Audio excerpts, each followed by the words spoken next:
செய்யும் என்னை கத்தி இல்லாமல் கொய்யும்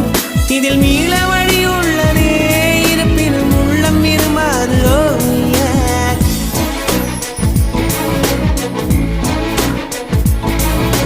விழிகளின் அருகினில் வானம் வெகு தொலைவினில் தூக்கம் இது 5 புலன்களின் ஏக்கம் என் முதல் அனுபவம்